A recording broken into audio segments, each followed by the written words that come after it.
আমরা লালমনিরহাট সকালের নাস্তা সেরে বেরিয়ে পড়লাম লালমনিরহাটের কালীগঞ্জ উপজেলার কাকিনা ইউনিয়নের কাকিনা জমিদার বাড়ির উদ্দেশ্যে। এই জমিদার বাড়িটি প্রায় 400 বছর আগে 1687 সালে কাকিনা জমিদার বাড়িটি প্রতিষ্ঠিত হয়। এই জমিদার বাড়িটি মূলত ওই সময় একটি চাকলা ছিল, যা ছিল কুচবিহার রাজ্যের মহারাজা মদনারায়ণের অধীনে। তখন এই কাকিনা চাকলাদার ছিলেন ইন্দ্রনারায়ণ চক্রবর্তী। 1687 সালে ঘোড়াঘাটের ফৌজদার এবাদত খাঁ কুচবিহারের রাজার বিরুদ্ধে যুদ্ধ ঘোষণা করে। তার পরিপ্রেক্ষিতে রঘুরামের দুই পুত্র রাঘবেন্দ্র নারায়ণ ও রামনারায়ণ ফৌজদারের পক্ষে চলে যায়। রাঘবেন্দ্র নারায়ণ ও রামনারায়ণের পিতা রঘুরাম ছিলেন চাকলাদার ইন্দ্রনারায়ণ চক্রবর্তীর কাকিনা চাকলার সাধারণ কর্মচারী। মুঘলদের এই অভিযানে কোচবিহাররা পরাজিত হয় এবং মুঘলদের জয় হয়।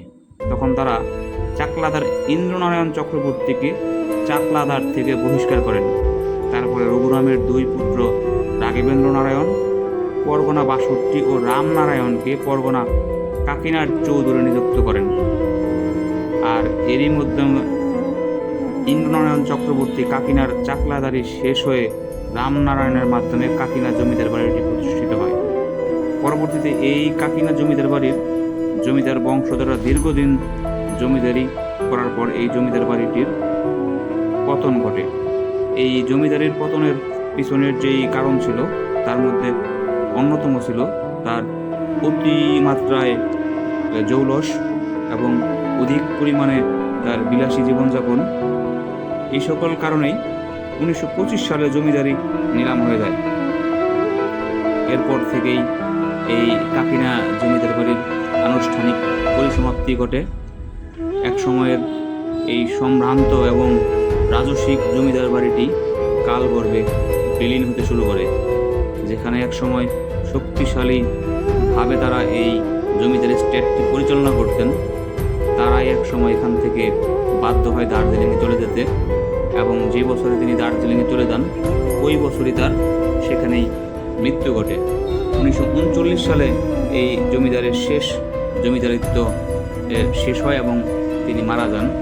সবচেয়ে দুঃখজনক এবং আশ্চর্যজনক হলো এত শক্তিশালী মুঘলদের অধীনস্থ এবাদত খাঁর নিয়ন্ত্রণাধীন এই কাকিনা জমিদার বাড়িটি কালের বিবর্তনে একদমই হারিয়ে গেছে। এখন এখানে গেলে শুধুমাত্র দেখা যায় ছোট্ট একটি 4 কোণা বিশিষ্ট সিঁড়িঘর।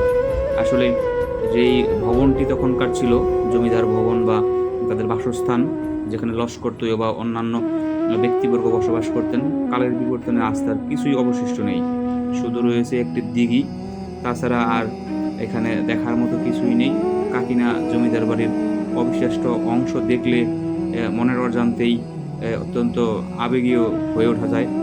কারণ হচ্ছে এক সময়ের সেই শক্তিশালী জমিদারিত্ব আজ কালের বিবর্তনে ভাঙা ধ্বংসস্তূপ। সেই ধ্বংসস্তূপও অবশিষ্ট নেই বললেই চলে, আছে শুধুমাত্র একটি সিঁড়িঘর।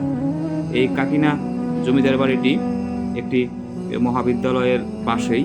মহাবিদ্যালয়টি অত্যন্ত চমৎকার, সুন্দর এবং অত্যন্ত সুপরিকল্পিত ব্যক্তিবর্গের দ্বারাই পরিচালিত হচ্ছে বলে আমার কাছে মনে হলো। কারণ এখানকার আমি যখন গিয়েছিলাম তখন এটার গেট থেকে শুরু করে অন্যান্য ডিসিপ্লিনের কর্মকাণ্ডগুলো আমাকে যথেষ্ট তাড়িত করেছে, এবং আমার কাছে মনে হয়েছে এই বিদ্যাপীঠটি অত্যন্ত চমৎকার একটি বিদ্যাপীঠ এবং যথেষ্ট পরিমাণে সুশৃঙ্খল, পরিষ্কার পরিচ্ছন্ন। তো আমরা এই কাকিনা জমিদার বাড়ি ঘুরলাম। আসলে শুধুমাত্রই ইতিহাসকে হাতড়ে বেড়ালাম। সেখানে দেখার মতো ছিল মাত্র এই চিলেকোঠাটি, অর্থাৎ শ্রীগড়টি ছাড়া আর কিছুই ছিল না এখানে দেখার মতো। তারপরেও আমরা সন্তুষ্ট। ইতিহাসের একটি শক্তিশালী জমিদারি এই কর্মকাণ্ডের সমাপ্তি ঘটেছে বহু আগেই। আমরা শুধু তার ছোট্ট শেষ নিদর্শনটি দেখতে পেলাম।